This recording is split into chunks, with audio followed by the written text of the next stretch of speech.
in this tapes, I want people, watch this tape carefully, because every single information is important and is valuable. And this is a good tabs, and this is one of the tabs I highly recommend it.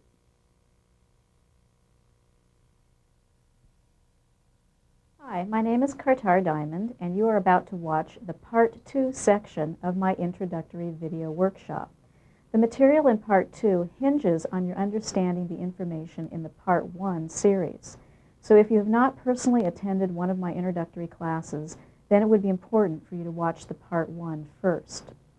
In this Part 2, you will learn some of the deeper meanings behind the trigrams and how to perform a beginner's calculation of your house type based on orientation and yearly cycles.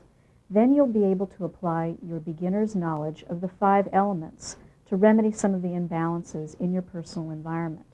Again, take lots of notes. Writing is one of the best ways to learn and solidify the information in your mind. Okay. So what we're going to do now is cover the personal trigram formula so that you can figure out what trigram your friends or family members are when you don't have your chart with you. The male formula is that you add up the individual digits of the year somebody is born, such as 1957 for a man comes to the number 22. That's X. Then you divide X by 9. So we get 2 as the number we divide it by. But the remainder is the number that we're looking at. The remainder equals 4. And then 11 minus 4 equals 7. So a man born in 1957 is the 7, or Dewey trigram. And keep in mind, this is somebody born after February 5th. If they were born in January or February 1, 2, 3, then consider them born the year before and start your formula that way. Then for a woman born in 1957, we do something a little different. Initially, we add up all of the numbers, the individual digits, and we come to 22. Same thing, divide it by 9, and we get blank. Then the remainder, which is 4, here's the different part. For a woman, you add 4, and then you get 8. So a woman born in 1957 is the Ken trigram. Okay. There are some books on Japanese astrology, which is sometimes referred to as the key, and they don't differentiate between male or female. Everybody's the male trigram. It's chauvinistic, but just to let you know, if you encounter forms like that, you may be looking up and thinking, oh, they say I'm something different than what I know I am. So this is correct. A reminder, if you end up with a remainder of 0, just consider it 9. So that's Li. If you wind up with a remainder of 5, you've got Kun. I shouldn't say a remainder, but if the trigram finally resolves to 5 and you're doing a male formula, it's the Kun trigram. And if you finally resolve to 5 for a woman, it is Kin, automatically. And there are complicated theories that explain how that works, but we won't get into that right now. Okay? Now, let's explain these trigrams in greater detail. You have the chart in your notes. Actually, well, I'm just going to prop this up here.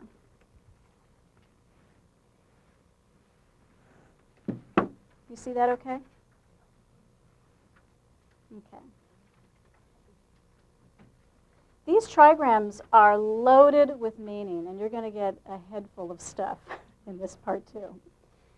We switch back and forth between the variety of meanings, and you will want to have a comfortable recollection of this in order to do the remedies properly. Let's talk about the symbology. Chien, C-H-I-E-N, Chien, is 3 solid lines. We have solid lines and broken lines. One is yang, one is yin. One is masculine, one is feminine. So what do you think 3 solid lines means? It's all that male-yang energy. And so the Qi-En trigram actually represents the father figure, also the head of the company, someone in a position of power, maybe the military, symbolically, self-defense. It goes on, but basically we say that's the father figure, the authority. People who are the Qi-En trigram as their personal trigram are often leaders. They accept that responsibility well. They like to be in charge. It's comfortable for them. The image from the I Ching is of the heavens. Heavens. And the body parts associated with Qi-En are the head, that makes sense, right? Head in charge, and the lungs. Qi-En people sometimes have head and or lung problems. Maybe it's somebody who gets a lot of headaches. Maybe it's somebody who smokes, so they have a certain karma with the lungs. These ailments that I'm about to list can be minor to severe. Okay? And when you're diagnosing somebody's house, if the Qi-En energy is out of balance, that's the body part or area that's going to be affected. So let's say the Qi-En energy in your house is being dominated. Anybody living there could have a problem with the head or the lungs. Then if you happen to be a Qi-En person on top of it, you're more likely than somebody else to have that problem. So we're stacking the variables here. Qi-En is associated with the direction of northwest. It's the number 6, and it's the element hard metal. Okay. Then just below is Chen, C-H-E-N.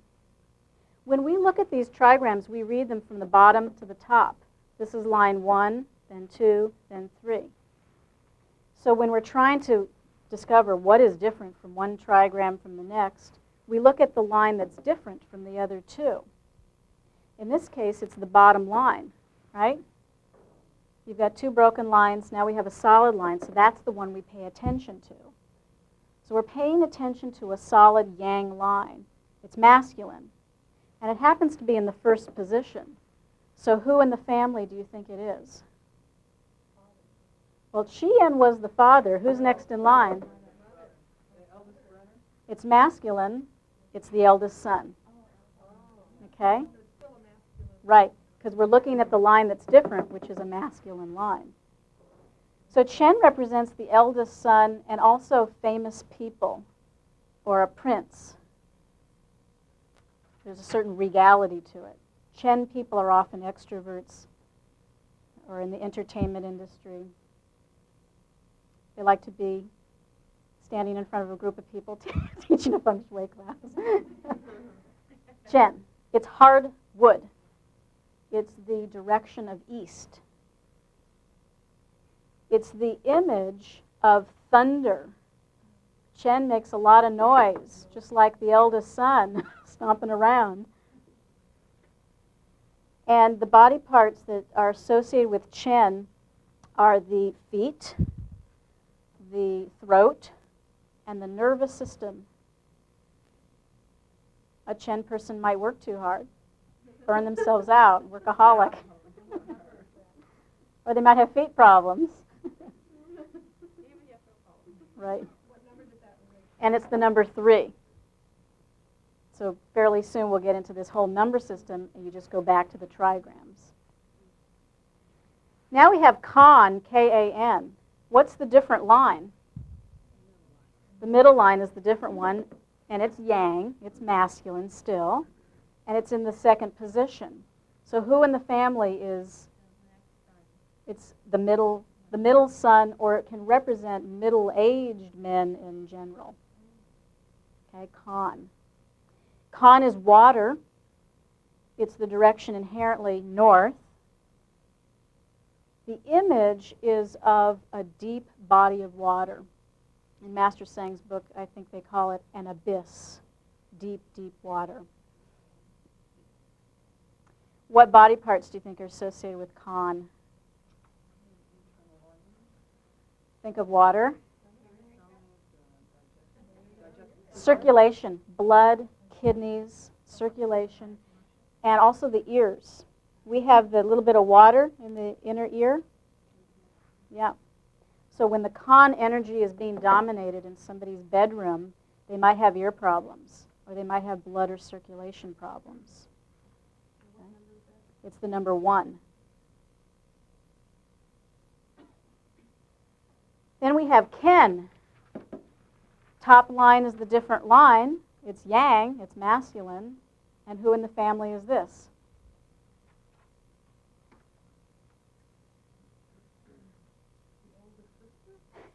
It's yang, it's masculine. It's the youngest son. Represents youth in general, young boys. Now, some things don't take too literally. If you're a woman and you're the Ken trigram, it doesn't mean you're a tomboy.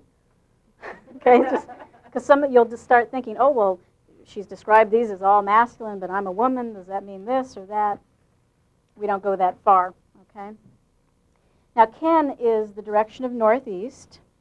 It's the image of a mountain. Ken people can be very stubborn or have strong convictions. They're solid. Okay?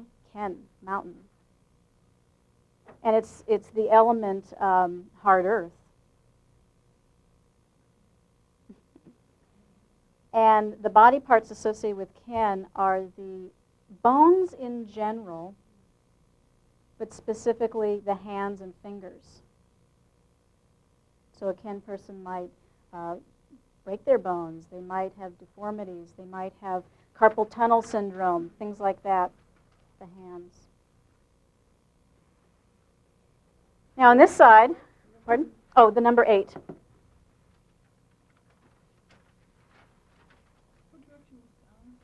Kan is north. Ken is northeast. Okay.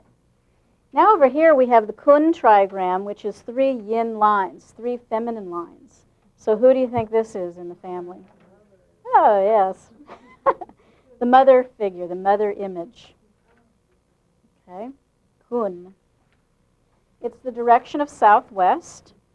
It's the number 2. Kun is the earth element, soft earth.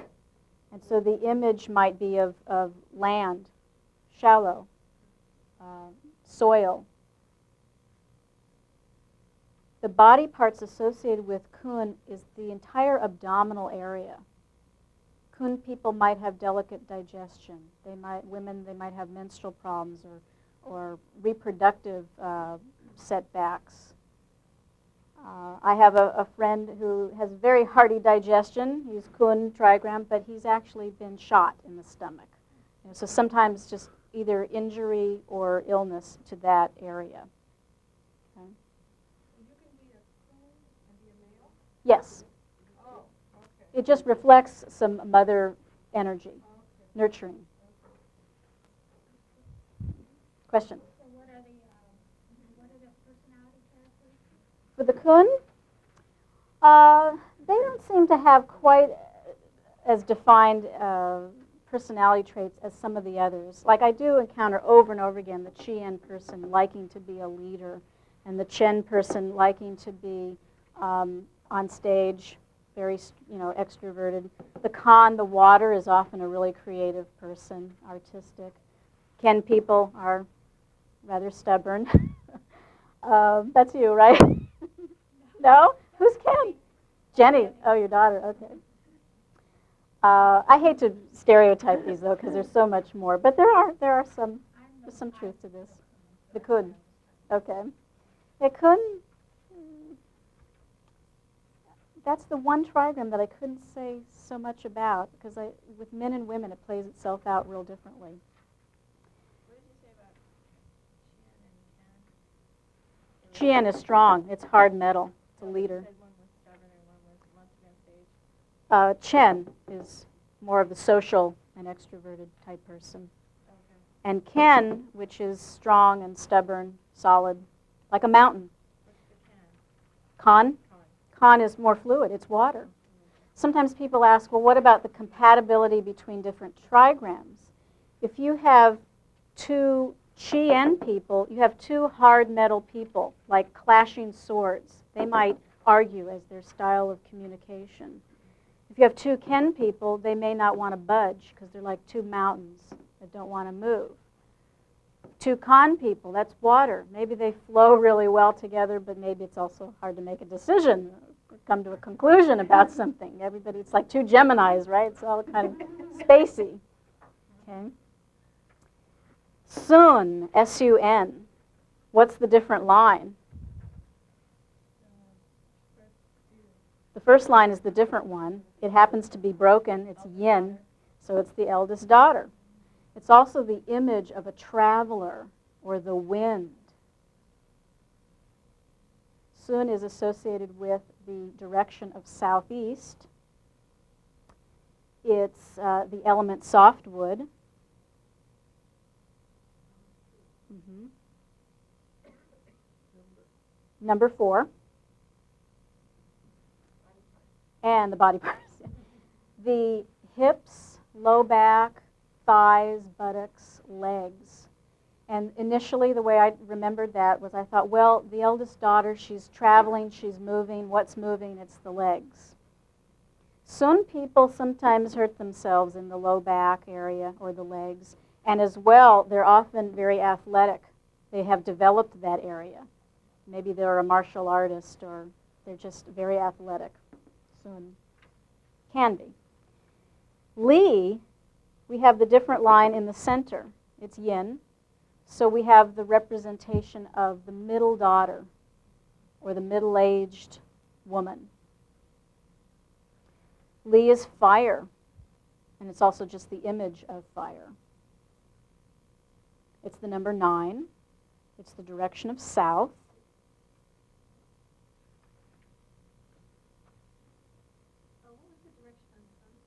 Sun is southeast. Yeah. And you have your chart also that goes over all the directions for you. Li is associated with the eyes and the heart. And the way I remembered that was I thought, well, fire, passion, comes through the eyes and the heart. Okay. Yeah. Then lastly, we have Dewey. Sometimes it's pronounced Tui or Dway, depending on what part of the world you're from. The top line is the yin line. So it represents young girls. You want to build an all-girls school, make it a Dewey building, right? Cater to what's going to be going on there. Dewey is the direction of west. It's the number 7. It's the image of a lake. In Master Sang's book, I think he says happiness, marshlands, shallow water, as opposed to Khan, which is the deep water. And the body parts associated with Dewey are the mouth region, including the teeth, and the chest. And we have obviously left a lot of body parts out. They don't fall in this 8 trigram system, but they can still come out and be identified in different number combinations. Question? You mentioned the line that is different, or the line that is dominant, like between the first 2 and the last. Now, it looks to me like the bottom line is the one that's the same. You said that one, no, on your left. On our left, your other left. Which trigram am I pointing to? Chien. Well, in the case of Chien, they're all yang. Okay. So it's not the different line. It's seen that. Below, and the next one, the bottom line is the one that's the same, right? But it's different from these 2. Oh, okay. Within the trigram itself, it's different. And some of you know in the I Ching, we take these 2 trigrams together. They form a hexagram, as it's called. And people read some inspiring oracle kind of information when they throw the coins. And we double up on the symbology. It's very interesting. In fact, if you take the Kun trigram and the Kan trigram, we have basically earth and water. Now, we learned in part 1 that earth dominates water. That's not a good setup. And specifically, we'll learn even more now, is that 2 and 1, the combination, means easy to get a divorce. In the I Ching, you put Kun and Kan together, and they speak very loftily about the battlefields and the warring states. So the battlefield can be in your house. Okay, question? Does Feng Shui come out of the I Ching, or does I Ching come out of Feng Shui, or how do they relate? There are debates about that. In fact, I have a link on my website. Dr. Stephen Field has done research where he thinks Feng Shui came first and the I Ching afterwards. Usually people say we extracted from the I Ching the Feng Shui. Some people say this is early Chinese mathematics, these symbols. I had actually a student who went to the University of Michigan after studying a little bit in California, and she sent me an article that was comparing the trigrams with DNA. And I could hardly read the article. It was very dense. These are some of the associations. Okay, question?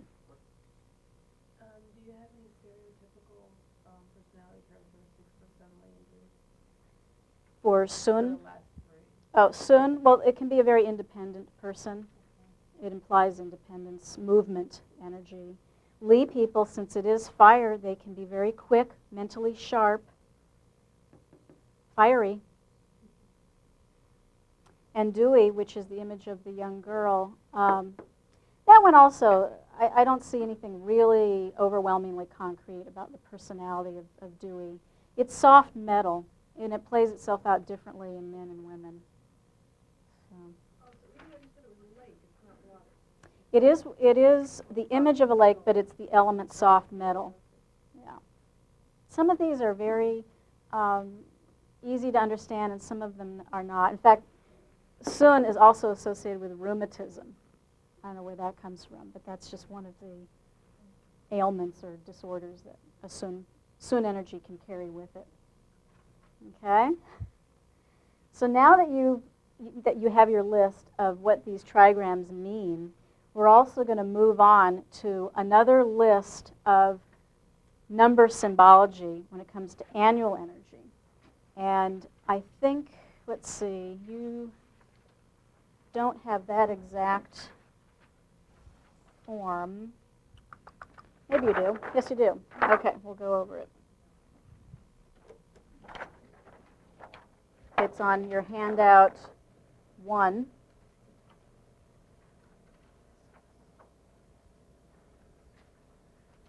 Okay, so now we have a whole other set of numbers to deal with. And once we get through this list, then we're going to start looking at the houses and putting all the information together. Every year, annual energy moves through your house. Some people have described that annual energy as a visiting guest. It could be somebody that you like, a relative who's very pleasant and doesn't take up a lot of your time, or it could be a real nasty person who you're obligated to have with you for however long, and this person can really change your whole household.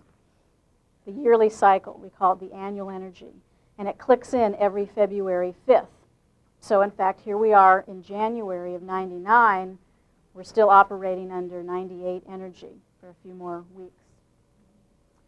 We will learn how to move or float, as we say at the Institute, the numbers from one section of your house to the next. But let's define them first. When the one number, and it is that con trigram, but when it comes to your house, whatever position it takes, 1 is associated with money. Okay? It's generally a good number, 1. Powerful position and money. So if that is the energy that you're going to figure out is the energy in your bedroom this year, that could work for you. Okay? If it's at your front door, could be also positive. Okay? 2 means pain, loneliness. We say bleeding or sickness can mean a miscarriage. I had a miscarriage the year that the 2 energy was in my bedroom back in 1990. I did not know about annual energy back then. Had I known, I would have done a remedy, or I would have moved the bed to another location in the room, because our room was split between 2 different quadrants. Okay? This does not mean that a 2 person, a kun person, is a lonely person. Okay? Now we're talking specifically about annual energy. 3 is associated with arguments, lawsuits, kind of like the E in the 8-house theory. We had the E quadrant. 3 is like that, gossip, scandal. Okay. I had a client who, I didn't know what he did for a living. I went to his house. He had the 3 energy around his desk. And I said, ooh, this is gossip and scandal, and let's move you over to another area that's better for writing, which happens to be the number 4. And he said, well, I work for the National Enquirer. so, okay, well, let's keep you where you are then. That's appropriate, the gossip and all that, the articles you need to write. And he said, but I don't want to do that anymore. I want to get out of working for that tabloid. So we went ahead and moved his office desk. And he left about a month later. That was good. Okay, so the number 4, which is associated with career advancement, promotion, scholastic achievement, writing, reading, creativity. Generally, 4 is called a good star. Sometimes these numbers are called stars, like constellations. 4 is also associated with romance. So when the 4 comes to your bedroom, you could have a boyfriend that year, or a girlfriend, or an outside affair. The 4 energy. It's very flirtatious. It's creative. It's both. People often want to separate the 2, right? We want to have the creativity, but we don't want to break up our marriage. Sometimes both things happen that year. 5 is associated with setbacks and delays and arguments. And remember earlier we were saying that 5 doesn't have a trigram. And my friend Lorraine at the Institute very aptly described that 5 doesn't have a trigram, so he's mad. So wherever the 5 happens to be, there can be problems. Okay. 6, as annual energy, can mean money.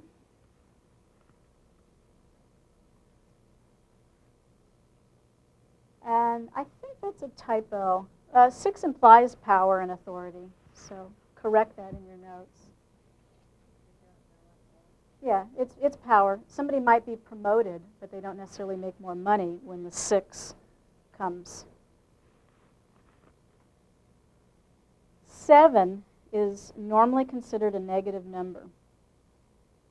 It happens to be in a positive cycle right now, but as yearly energy, it can mean a betrayal, bleeding, accident, robbery as well, slander. It's a very heavy number.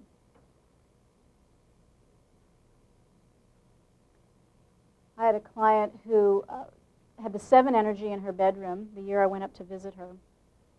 And she had found out that her live-in boyfriend, who was in Canada at the time, she found out that he was paying his share of the rent from money he was stealing from her stock portfolio. That's a betrayal. Right? Yeah. 8. We like 8s. Fame, name, fortune. 8 is an inherently good number, and it actually is getting more and more positive as time goes by. Now and for the next 25 years, 8 is going to be an extremely positive number. That's why I like to help people design or find locations where there's this 8 energy in the bedroom or at the front door. This is why some Asian people in the San Gabriel area were upset that they lost the 818 area code. It became 626, because the symbology of 8 is so strong as being powerful. I have some friends who have a Feng Shui consulting company, and they call themselves the 168 Advisors. Those are the good numbers. And they were contacted by a Feng Shui practitioner on their website. What does 168 mean? My friend Chris said, you don't know? This is basic. Now we're into our 4th hour of Feng Shui. 9, remember it's Li, it's fire. It will intensify whatever it's with. It lights it up. So when 9 joins already positive energies, it makes it more so. You learned in part 1 that there's an A quadrant. If the 9 comes in, it would make it more A. If it was an F quadrant, it might make it more F. But we're building. We're learning more to add to the mix now. Okay? So this is just a reminder of the element associated with the number, and we're about to discuss how you would use the elements to either enhance an already good number or diminish, reduce the negative numbers. But can 9 stand on its own? Numbers are always in some combination, and the annual number acts as a trigger for something to happen. Let's say you have the H quadrant as your front door, which means a potential for robbery. When the 9 comes in, that intensifies it, so that might be the year that it happens. Or when the 7 comes in, especially, that also means robbery unto itself. If you have an E quadrant, which can mean the arguments or lawsuits, and then the 3 annual comes in, that's the year that you're getting sued. The annual energy makes things happen. There are also monthly cycles, but that's not really relevant until you know more of the basic material. I had a client call me over the holidays, and she said, my mom is finally starting to believe in Feng Shui. I said, really, why? She said, well, we looked at your notes from last February, and you said that in August it would be easy for me to conceive a boy. And she did. She said, I did. So now my mom is starting to think, well, maybe there's something to it. The cycles make things happen. Here are some reminders about orientation. The kitchen usually means the back of the house, the sitting position. The sitting position is the name of the house, once you've determined that. The living room or views indicate the facing, the front. And in fact, we could say, let's say you have, like this room, there's no windows. What do? You're in an office space, there's no windows. Then the side where there's the door, that'll be the facing side. Okay. When the kitchen and living room are on the same side of the house, then usually the bedrooms are the back, and that indicates the sitting side. Okay? So any questions? Pardon? When they're together, when they're together, it's the facing. Yeah, and then the bedrooms and bathroom or bathrooms will be the sitting side. Okay. Now, in part 1, we had this east-west trigram chart. Actually, let me add to it. Numbers.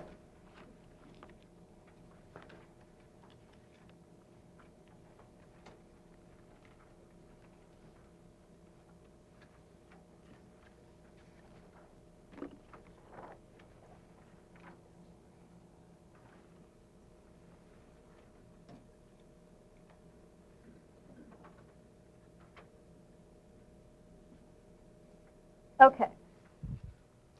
Remember I said the center is neutral in part 1? Well, now we already have a number associated with this house type. And from here on out, it will be called the house trigram number. Okay?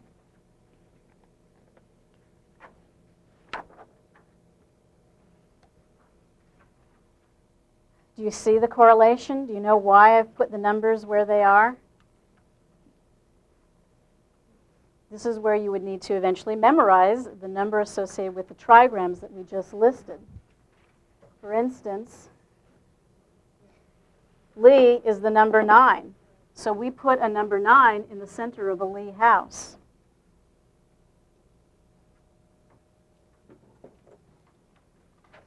If we have a Con house, Con is 1. So we put 1 in the center.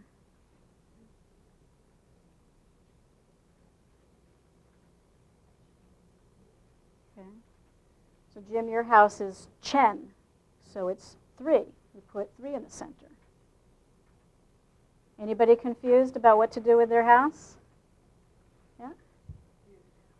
Your house is a Dewey house, right? It sits west, faces east. Okay, so if it sits west and it's the Dewey house, Dewey is the number 7. I've provided the number for you right here, but that's where it comes from. Okay? No. Right. This is the house.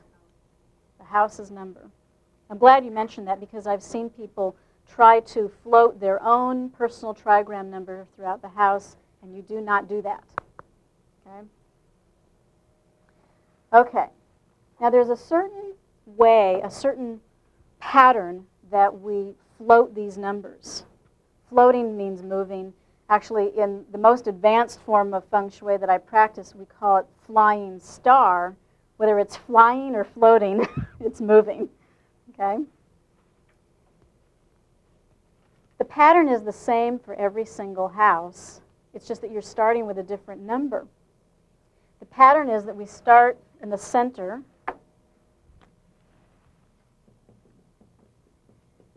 And whatever number we've started with, after that, we move to the direction of northwest. We ascend our numbers. So for instance, if we have a Dewey house and we've started with 7 in the center, then we plug in an 8 in northwest. If somebody has a Con house where 1 is in the center, then they move 2 to the northwest. Does that make sense? Whatever number you start with, if you started with 6, you'd move to 7. Okay? After northwest, we ascend to west. After west, we go to northeast. Yep. Then we go to south. Yeah. It's going to make a kind of a zigzag star pattern. After south, we go to north. Then we go to southwest. And then we go to east. And then to southeast. Swing your partner, do-si-do, and you're back in the center again. Actually, in the charts that you have, the original pattern is here for you in the Roman numerals. 5. Actually, since there is no 5 house, since it doesn't have a trigram, this is truly just the original formula. You'd never really float it this way because there's no 5 house. 5, 6, 7, 8, 9, 1, 2, 3, 4. And you just repeat that pattern. Okay? If you can memorize that pattern, it's going to come easy to learn all the more advanced number flows. Okay? In the olden days, don't ask me what year, but I've read in Feng Shui books that cover more of the historical aspect. It's written that the Feng Shui master would actually start from the center of the house, and he might move in this Lo-Shu pattern, sometimes called the magic Lo-Shu square grid, to bless the house. He'd walk in that pattern. I know nothing about the Kabbalah, but I thumbed through a book that had the Hebrew letters written in a certain format that was exactly this flow, numerologically. So there's a certain universal nature to this flow. And I don't know if any of you noticed some of the perfection of this. 6 plus 5 is 11, plus 4 is 15. 2 plus 9 is 11, plus 4 is 15. 2 plus 5 is 7, plus 8 is 15. No matter which way you go, you wind up with 15. This, by the way, is also called the later heaven sequence. Sometimes you'll see the Feng Shui trigrams in a different pattern, and probably 99% of the time, it's showing a grid that used to be called the pre-heaven sequence. This is really advanced Feng Shui, but you'll see it, and I don't want you to be confused that they're in the wrong order. They're just describing a different reality. Pre-heaven is the stuff that you come into the world with, your karma. If it's your karma or destiny to be a billionaire, that's your pre-heaven situation. Then the post-heaven, the later heaven sequence, is what you do with your life, whether you realize your potential or not. So this is what we use nowadays for your house. Okay. So in memorizing this pattern, we would go for the Dewey house, 7, 8, 9, 1, 2, 3, 4, 5, 6. Okay, we've just got 9 numbers.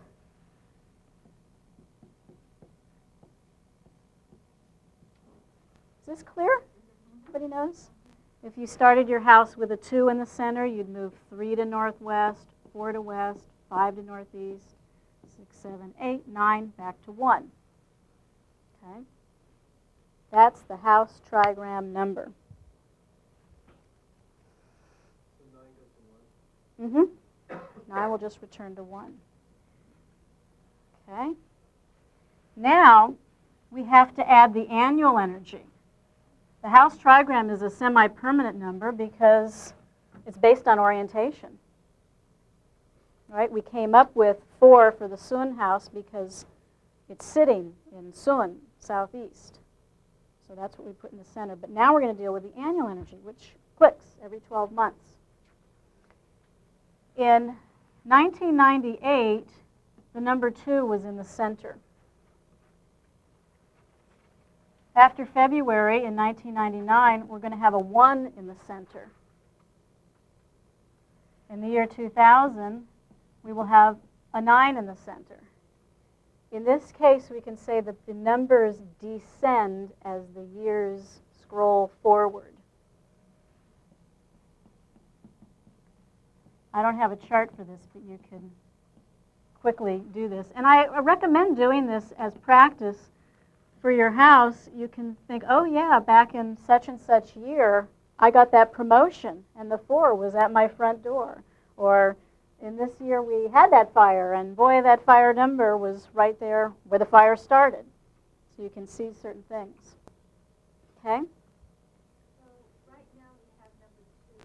For another few weeks. And we'll all have number 1. Every house will have 1 in the center. Every house? Every house. So every year we have to do So every house can move into powerful positions and ready to No, that's just the energy in the center. in the center of the house. Yeah. If you enter your house from the center, let's say you live in a condo and you come up through the garage and actually enter through the center of your house, then yes. If your office is in the center of the house, yes. In a lot of houses, the center ends up being a hallway or not really a room that's used, although not all the time. So it implies. How do you take advantage of this number 1 in the center of your house? We're just about ready to see what is it paired with. It depends on what the house trigram number goes along with it.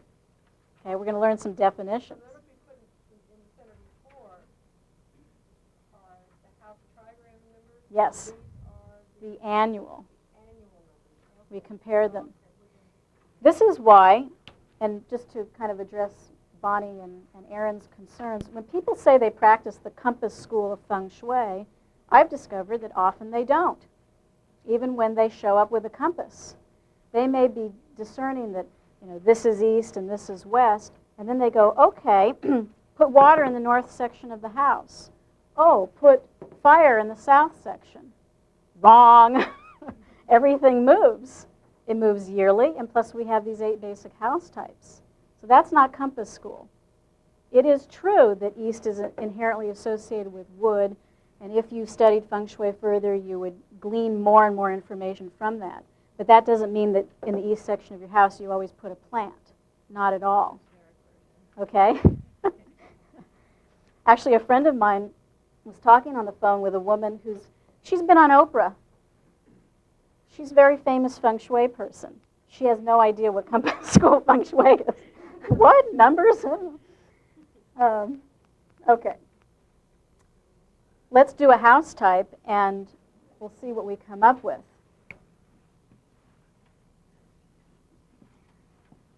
Let's say we have a Chen house. Chen is 3 in the center. That means it sits in the east, faces west. Right?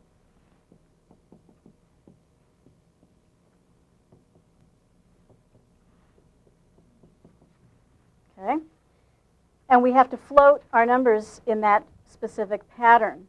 So after 3, we do 4. Then we move to the west, 5. To the northeast, 6. To the south, 7. North, 8. Southwest, 9. Yes, 1 and 2. Everybody get that? Yes.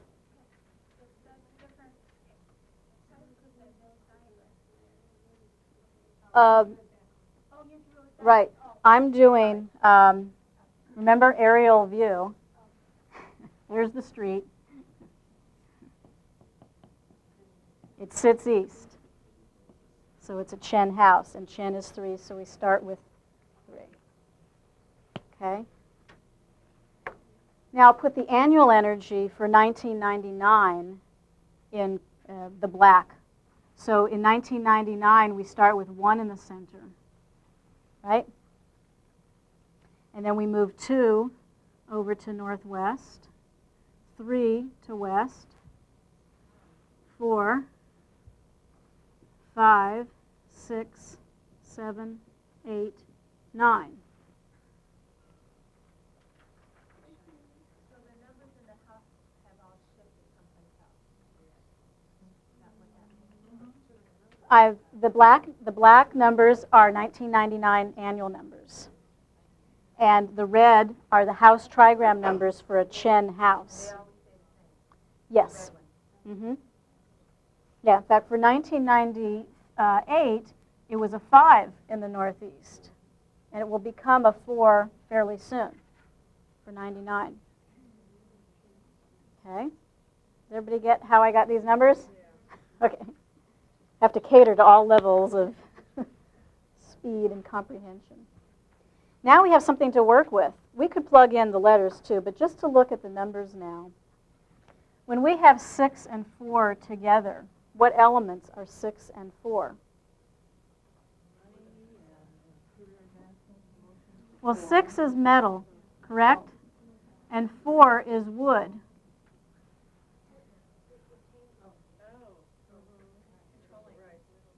Metal is destroying wood.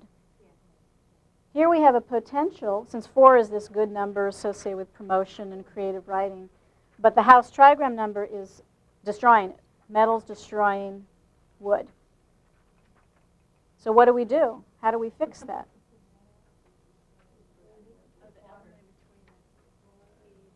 When metal's destroying wood, you add, you add water to wood. Water feeds wood. And so we have to have all of this at our recollection. 4 is promotion, creativity, it's writing, it's the Sun trigram, so it also means the low back, the legs, the thighs. So we want to protect 4. We don't want someone to have a low back injury this year. We also don't want their creativity to be suppressed this year. So however it's going to affect somebody, we want to help the 4. Well, even if water isn't normally right for that, this year we put water. Right. I mean, because you've been clients, and I know the advanced numbers, I think it's fine no matter what to have water in your room. Normally you don't need it, but this year it can enhance things. Yes. Yes. No. Only in a house where the 4 comes to their important area. And you have to be careful because remember 4 is very flirtatious. Maybe you don't want to add add water to feed all that sexual energy, basically what it is. Okay?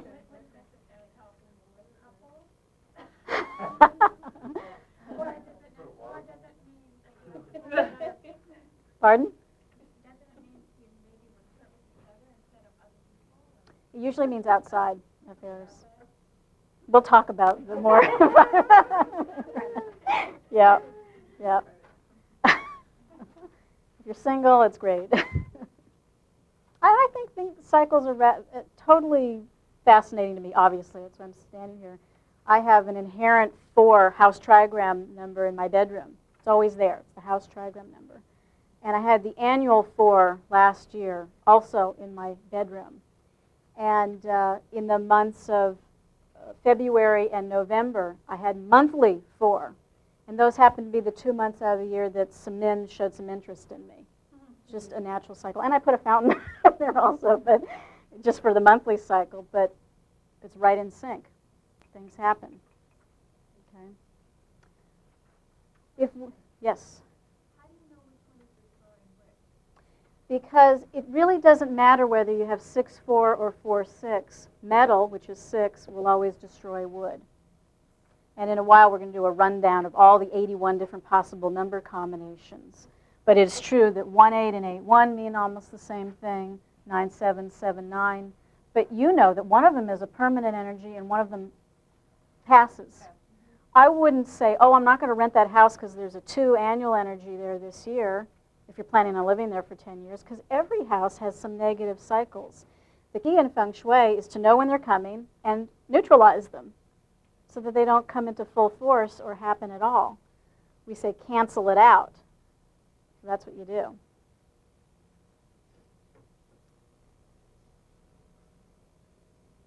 Remember, 9 intensifies whatever it's with. So since 2 is negative, 9 makes it more so. See that? Well, that's an odd one because it's a productive cycle. Fire does feed earth, so nothing's out of sync. But as a general rule, and in Master Sang's book, I think he emphasizes it, wherever you see a 2 or a 5, add metal. And you can figure out why, because even though you might have 2 and 5 together, double earth energy, there's no domination cycle going on, but we just described 2 as being loneliness, bleeding, accident, 5, arguments, delays, pain. When the 2 of them come together, this is actually one of the most notorious number combinations. You have to add a lot of metal to neutralize it. 2-5. Alyssa, you remember that house that I got referred to look at in Nichols Canyon? There was a house that a realtor brought me in to look at. The previous occupant had killed himself. And so the prospective new buyer wanted to know if the house had anything to do with it. And sure enough, the front door was 2-5, extremely accident prone. Then we found out, what year it happened and the month and everything. There were more 2s, more 5s. It all stacked up. Yes. What if you don't have 3 rooms in a row? You just have 2 rooms side by side, and that makes up the house. Or that makes up the house. Well, this over any house floor plan you could have a room that's like this in your house, that it can encompass parts of 2 and maybe parts of another 2 trigrams. I mean, like quadrants. The southeast room and the northeast room, and then they touch.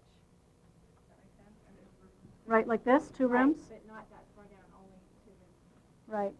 That's what happens. In a real floor plan, you see that these numbers go over several rooms. When a house... It's a third of each. Still not part of one room, not part of another room. Yeah, see where it falls. For instance, let's say you were sleeping in the 2-9 section of your room, which isn't real positive, but then you were able to switch your bedroom over to the 1-8 section of the same room, then you get a different result, a better experience. So you still have a 1-8 section in the southeast area, and you still have a 1-8 section in the northeast area, even though there's really no east area. Well, it's part of 2 different rooms. Right, okay, that's what I'm going to ask. Yeah. All right. What I've noticed in houses or apartments that are under 1,000 square feet, there's going to be a lot of this overlapping. In a house that's roughly around 1,200, 1,500 square feet, it almost seems a lot of the time like each room takes on the space of 1 quadrant. Then when you get in really large homes, there might be 2 or 3 rooms all inside of 1 quadrant. So it depends on the shape, stretching all of this out. We'll do some examples with some real floor plans also. Maybe I should do one right now. Yeah. I mean, you have in your beginner's handout. Oh, this would be perfect to show. Let's see. Okay, you see a rectangular shaped house? Why am I not? This way? That way. Okay, so we've divided up the quadrants equally. But you see how, well, this house is an example of somebody walking in. Their front door is between 2 different quadrants. That, in general, is bad news. We call that out of trigram, like out of sync. It's like walking into a room and it might be 80 degrees on one side and 65 on another, and you feel uncomfortable. So a house should be designed so that the door is specifically in 1 quadrant, not split between the 2. But you see the breakfast nook? let's say this was southwest. We got part of the southwest and part of the west for the breakfast nook, the real floor plan. This bathroom and foyer takes up one quadrant. This bedroom 5 and the stairs are in another quadrant. Okay. Does that make it more clear? That works? Okay. Brings up a question Mhm. that I have. When you're going to take the outer dimensions of the house to really kind of figure out what your numbers are, houses are not, like just 12 or 15 rooms or 12. Right, right. Are you're suggesting to go the perimeter of the house, not perimeter of the lot, but the perimeter of just Of the house. the exterior of the house? Mm-hmm. Make sure that person is the right one. Mm-hmm. Yeah. Try to have as close to accurate a floor plan as possible.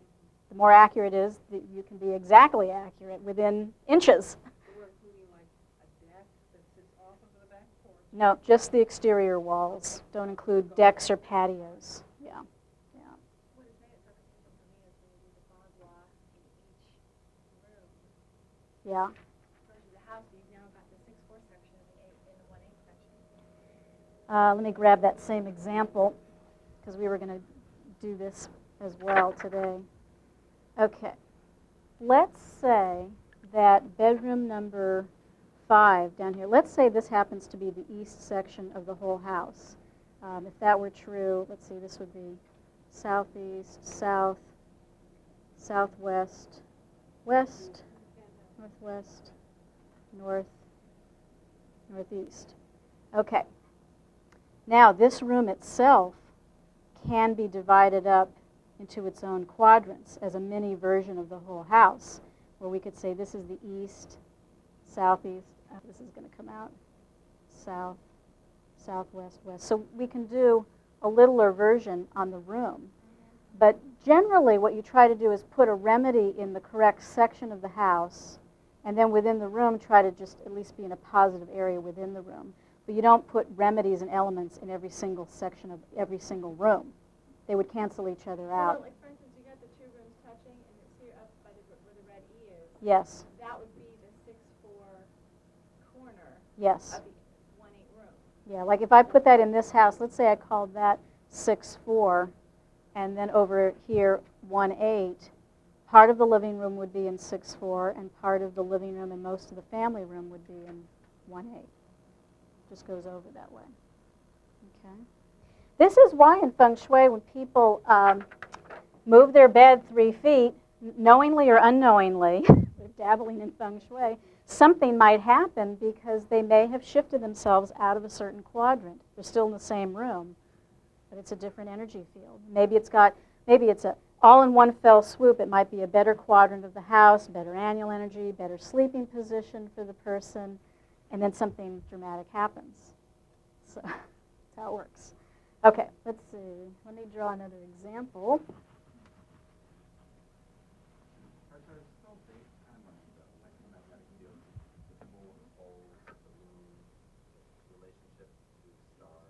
Yeah.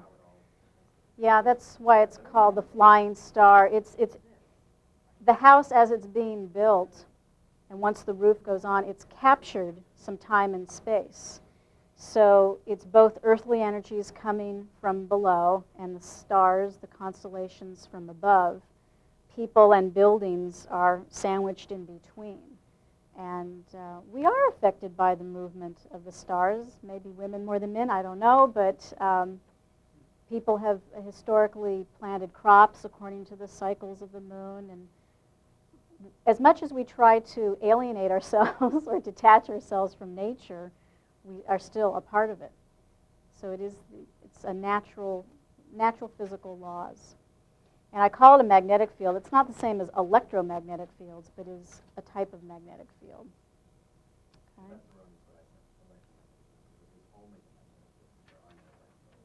Fields, oh, yeah. Right, right. And just as a little footnote, in case anybody gets this video and they're in the southern hemisphere, we don't change a thing. There's a whole controversy going on right now about whether you move everything around because it's hot in the winter and cold in the summer in the southern hemisphere. No, this is a blueprint for the whole world. Okay. Let's see. Let's do another house example. Let's say we have a house that sits northeast and faces southwest. What's the name of the house?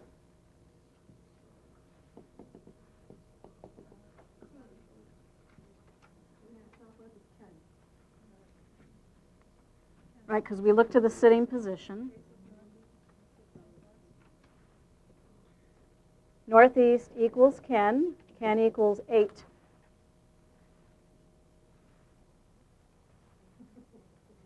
Okay, where do we move 9? Remember that pattern? You got to memorize it. 9 goes to northwest. And then where do we put 1?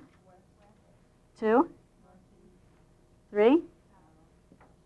North? 4. Jumping ahead. 5 goes to 6? 7? Okay?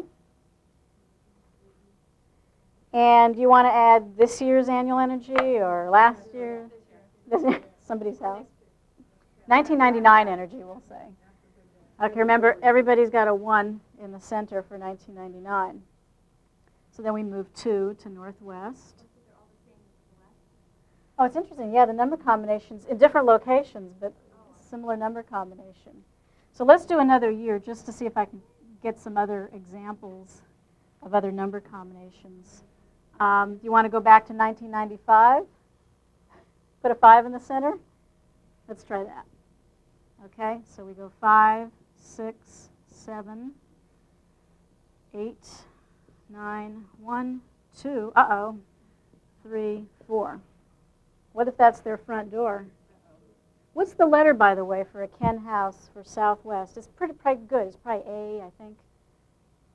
We'll add that on. I think it's A. It's good.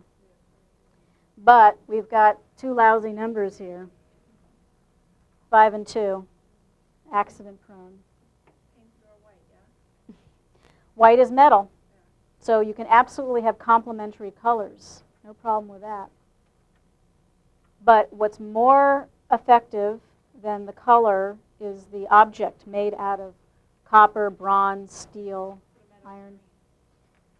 That'll help, although we've asked this question a lot of times. If you have a metal gate or metal bars, is it going to influence what's inside? Yes, but it's not enough, so add more inside. If you parked your car, right up near the area where you need metal, yeah, it would flow into that space, but still go inside the house.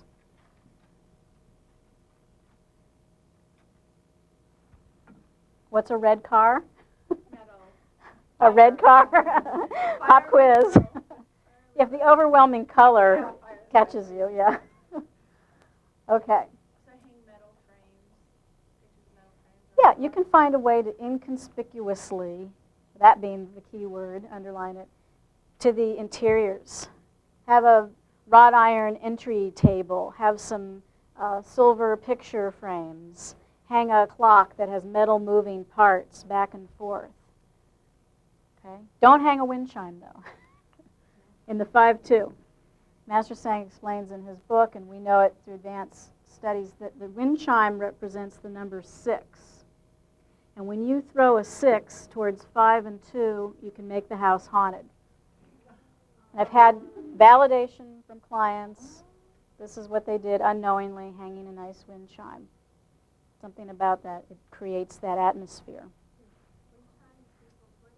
The number 6. And when you put those together, 6 with 5 and 2, it attracts yin-type energy, which can be a ghost.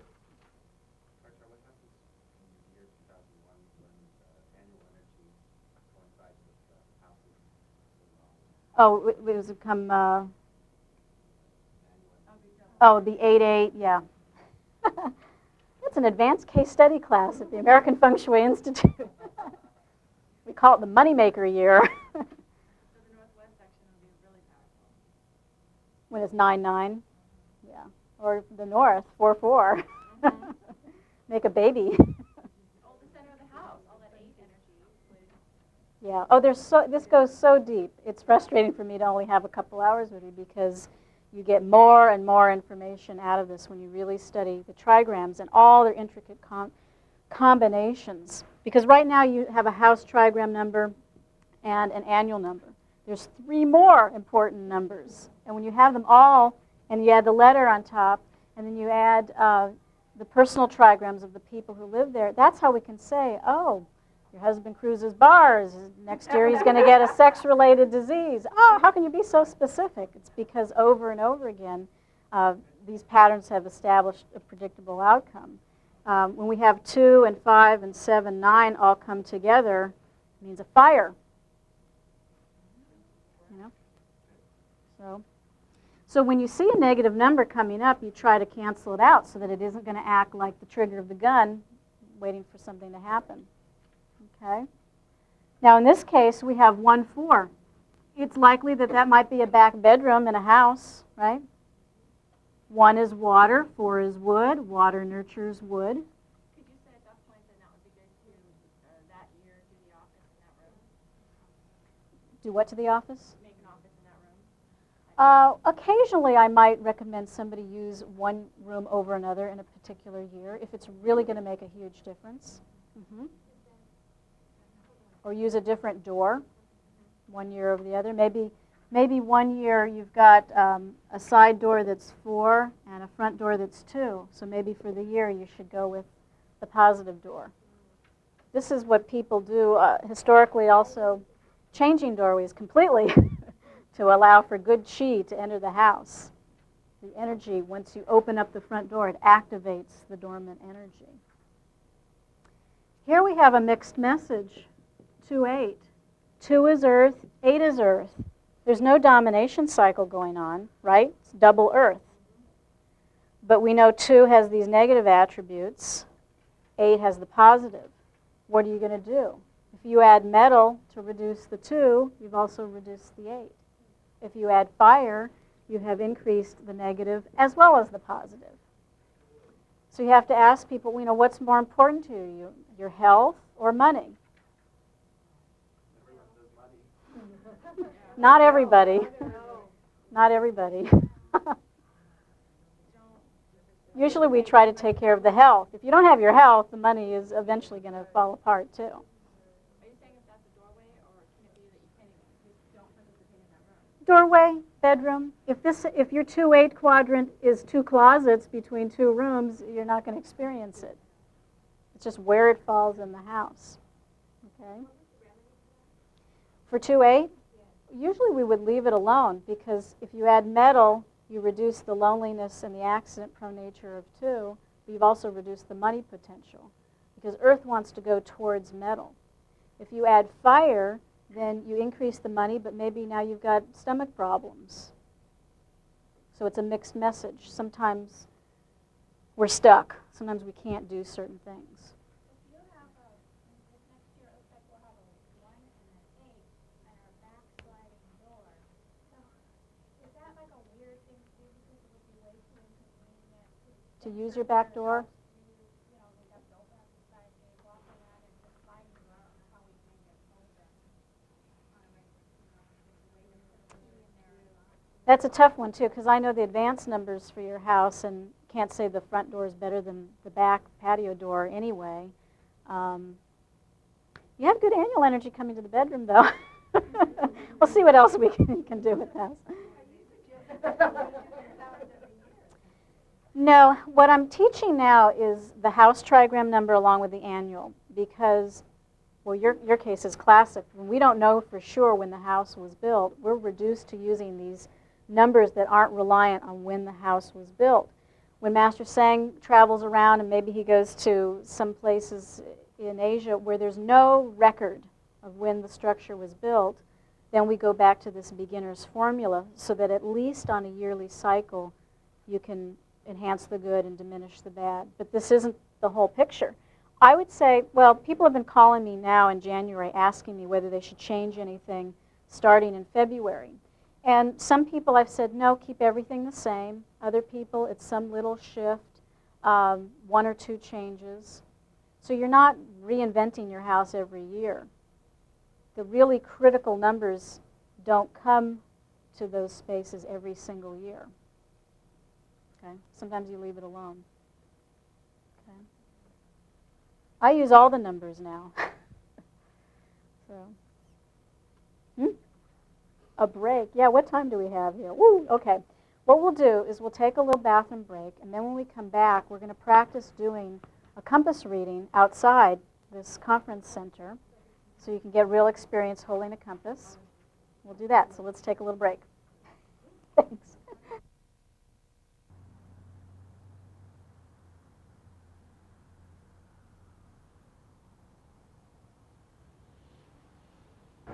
We're going to do a practice compass reading in front of this, is it a restaurant? A bar, okay? You would use the same principles if you were standing in front of a house. Now, if I was actually hired to do a Feng Shui reading for this cafe, I wouldn't be standing this close. Or I may do one compass reading from where we are, but I'd also go out to the street. Because you may have noticed that we are hanging out around a lot of metal. These kind of things can throw off the compass, and the very building itself has a lot of metal. But theoretically, we're going to pretend that we're not standing near any metal, and we don't have any metal jewelry on our wrists. And we're going to hold our compass level. Don't tilt it forward or back because that will throw your reading off. And whether you're using a low pan, the Chinese compass, or whether you're reading from a regular Western compass, you want to hold it so that it's parallel to the whole front facade of the building. Now, I have my back to the building right now, and some people feel comfortable facing the same direction that they think the building is facing. I personally like to face the building. I feel like I'm going to position myself so that my hips and my body is better in alignment. Okay? Some people like to walk away from the building and make sure that they're really straight. Okay? The Chinese compass will point to south. In case some of you are wondering. 180 degrees south, that's where the arrow is going. With a Western compass, it's going to automatically point to north. North is north, 0 degrees. South is south, 180 degrees. Okay? Now with the low pan, you have this dial that you can turn. What you're trying to do, once the compass has settled down and it has established where is south, then you move the dial so that the red line in the center is directly under the arrow. You want the arrow to cover the line. And you see those two little red dots? You want the feathers of the arrow to be touching those dots, ideally. Okay? So you have to move your dial around, have it point towards 180 degrees south, and then you know where you are in relation to south. These cross wires will cut across one of the sectors. So for instance, I'm looking at my compass now, and this red wire is cutting through northeast. So that direction is northeast. What's behind me over here is southwest, that away. So we could say this cafe is sitting southwest. It's a Kun building. It's a Kun store. If I turn around and face it, I just have to move my dial, again, lining up the feathers with the dots. The arrow still points to south, so what's over there, that away is southwest, and what's over here is northeast. So it doesn't matter whether you face the building or face away from it, so long as you're not confused when you look at your compass. So which is the facing and which is? The facing is the front. And since that's northeast, yes, it faces northeast. Southwest is, right, the sitting position. And just to show, the regular Western compass is going to give you the same information. It's going to point to south, 180 degrees, north, that away, 0 degrees, and then what's actually in front at about 40 degrees, that's northeast. And this shows how critical it is to make sure that you're using a compass. Because it's very easy for people to think, oh, that's south, that's east. It's not, it's northeast. you hold your compass, you see that you have to rotate that so that the feathers of the arrow are to the two dots. the bottom. Okay. And you line up that arrow with south, and then you see what's over there. Northeast is that away. Towards your tummy is southwest. That's behind you. So it's sitting southwest? Yep. And it's Say northeast. Okay? So one thing that some of you are not doing is you're not moving the dial around. Make sure that the dial is turned so that if you're using a Chinese compass, that the arrow is pointing towards 180 degrees south. And then what's in front of you is the true direction for facing.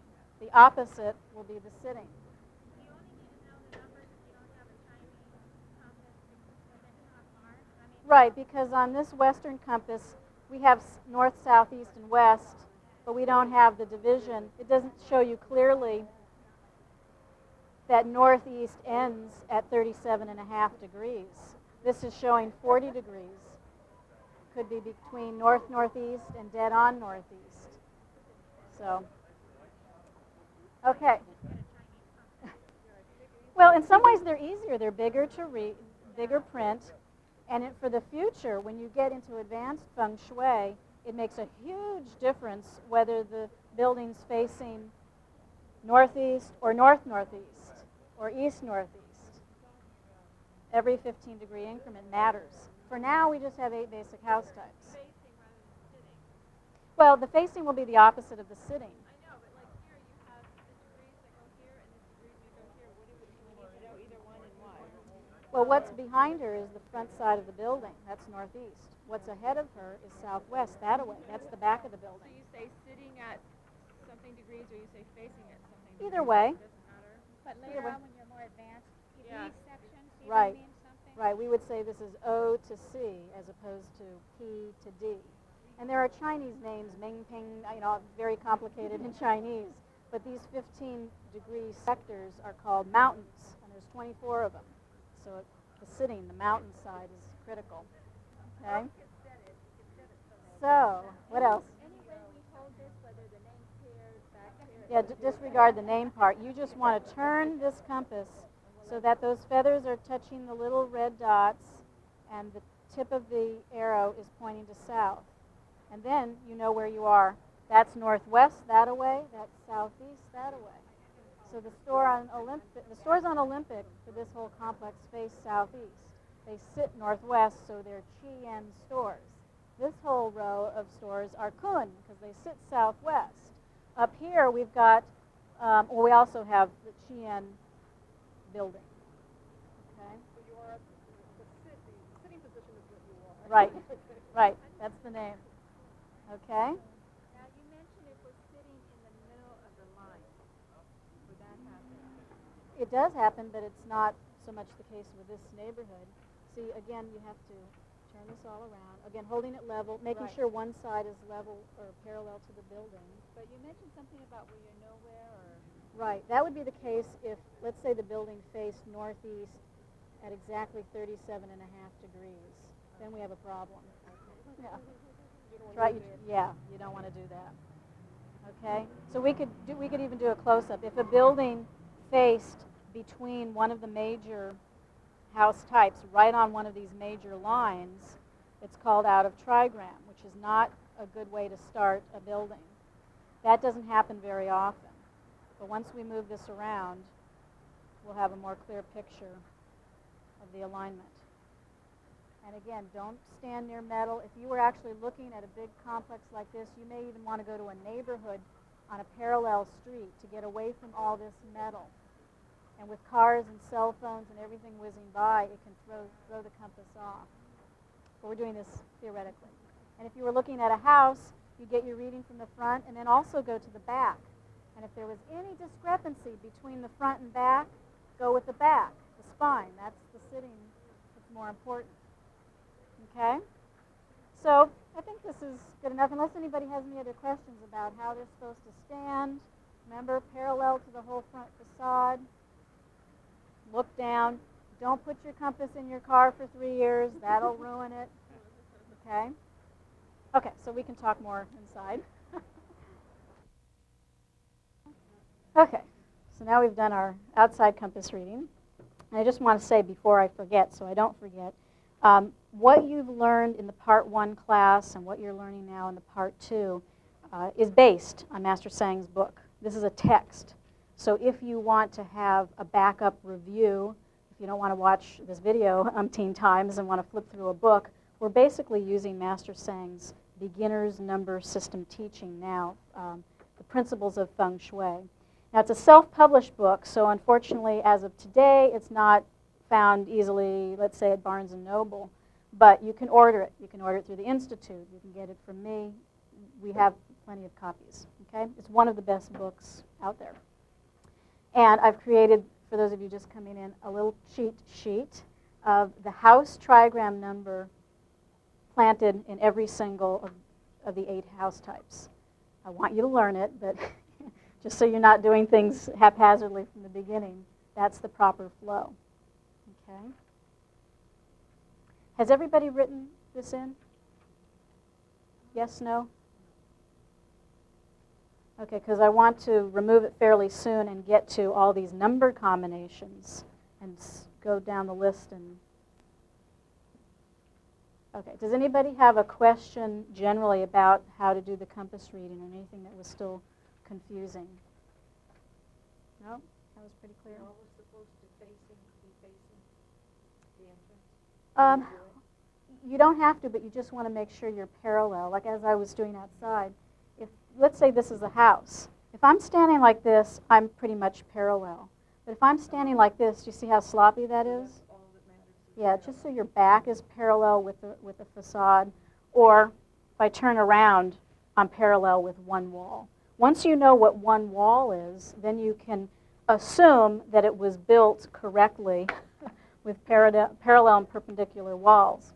For instance, if somebody is trying to do a compass reading of their apartment within a building, let's say this is the lobby and this is a big building, and you've established, let's say that this is 90 degrees east.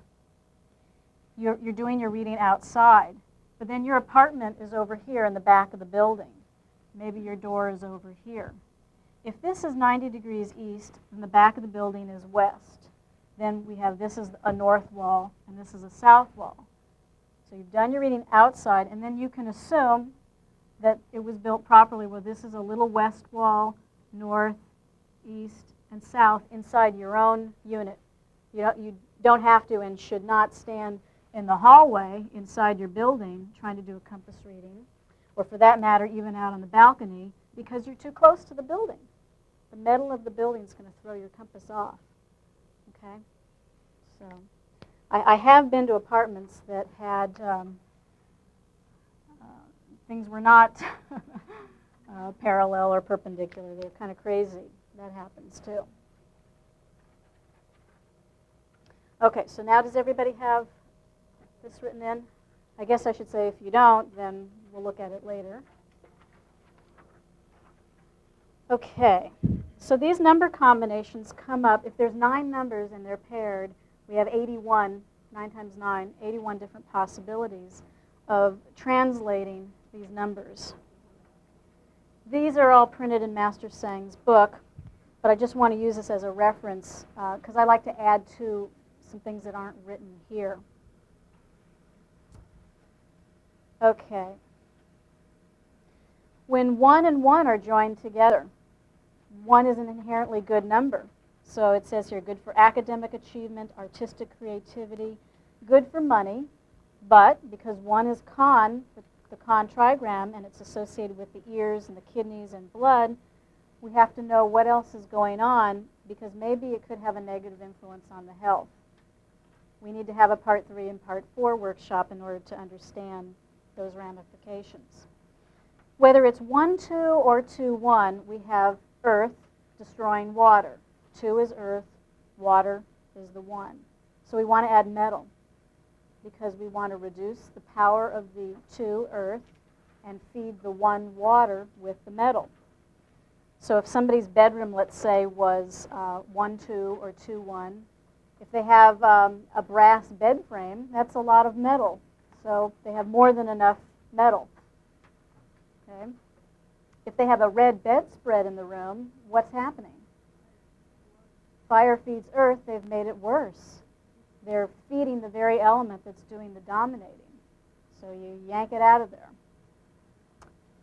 So it says with the 1-2 or the 2-1 combination, easy to get sick, miscarriages, involved in car accidents. 1-3. Now 1 is water and 3 is wood. Water feeds wood. So it is a productive cycle, although look at the meaning. Troubled by gossip, lawsuits, imprisonment, and disasters. Because water's feeding the 3. It's activating the negative aspects of 3. Maybe we would want to add fire to this room. Maybe. Why? Because 3 wood is reduced by fire, so we're siphoning off its negative energy. Maybe we'll just leave it alone. Got to know more. 1-4 or 4-1, good for writing, fame, also good for new male relationships or companionship. 4-1 affairs. We already kind of talked about that flirtatious energy. If you wanted to increase it, you add water. If you're in trouble in your marriage and you've got a 1-4 bedroom and you want to decrease that, we want to stop that water from flowing over to the wood, so we block it with earth. We put a big stone under the bed around that area. You're trying to stop the water from feeding the wood. 1-5 or 5-1, it's still earth-destroying water. So we can have problems associated with con 1. Here it says trouble by sickness, food poisoning. That's a pretty specific definition for 1-5. Injuries caused by accidents. Because wherever the 5 is, just remember that 5, it's called the evil emperor. He does damage, wreaks havoc. 1-6. 1 and 6 is metal and water. Good for career advancements, also good for money. But remember, 6 is the head. For some people, when they have a lot of 6 energy in the bedroom, they get a headache. So we would soften it with water, because metal naturally wants to go towards water. True, yeah, if those happen to be the permanent numbers, which I haven't seen in a long time, but if that's the permanent numbers, then the nature of the house might be that some of the 6 and the 1 energy comes out and influences people. 1-7 is also metal nurturing water. Good for money, competitions at work, hurt by knives, easy to get a bleeding. Because remember, 7 is metal objects, and 7 is that energy of bleeding and scandal, betrayal. It's a dangerous kind of energy. 1-8, good for money. 1 and 8 are those 2 money numbers that we like. Career advancements. Misunderstanding among siblings or business partners. So that's another specific definition of 1-8 or 8-1 that's not real obvious, because it doesn't have anything to do with the elements influencing each other. It's just more meaning of the trigrams. 1-9 is water destroying fire. Fire is the eyes or heart, so we could have eye problems or heart problems. 2-2, double that negative energy. And yet, Master Sang has written that it's good for the military and the police, machine-related type work. Easy to get sick, though, especially the digestive system, because 2 is the Kun trigram, the stomach area. These definitions, by the way, are slightly different than what we call the advanced number system. There's more, in other words. 2-3, troubled by gossip, lawsuits, accidents, easy to get sick, especially for a female. Why a female? Because 2, Kun, represents the woman, and 3, wood is dominating the 2, the earth. Oh, where we left off? 2-4. 4 is good for writing, academic achievements, but a malicious sexual encounter with a young girl or women, diseases in the abdominal area. 4 and 2 together can mean the man will control the woman, the 2. So it might be good for a man, but not for a woman. 2-5, the infamous combination, critical, stay dormant, serious disease and accidents. Sometimes people have equipment in a 2-5 area of their house that's always breaking down. Ghosts in the machine kind of thing. it's an accident-prone area. It's better if it's your dining room or an area that you're not using nearly as much as the bedroom. Some of you during the break have come up and said, well, look at all these domination cycles around my house. You don't have to fix every single area. Just focus in on where you're spending most of your time and the entrance that you're actually using. It's also pretty difficult to have a room that's completely absent of any of the offending elements and only the good elements, just in the natural way that we design and decorate our spaces. Look at what's the dominating feature of the room. Add lots of metal, because it's earth. 2 and 5 are both a negative type of earth, and earth wants to go towards metal. So you put big metal pieces around. I have and metal colors as a complement: gold, white, gray. Yeah. I have a client who recently went out and she bought some weights, like barbell weights, and she put them under furniture in an area of her house where she needed a lot of metal, because she didn't really want to buy another piece of furniture that anyone would have to step around or see, but she wanted to anchor those areas with metal, so it can be done.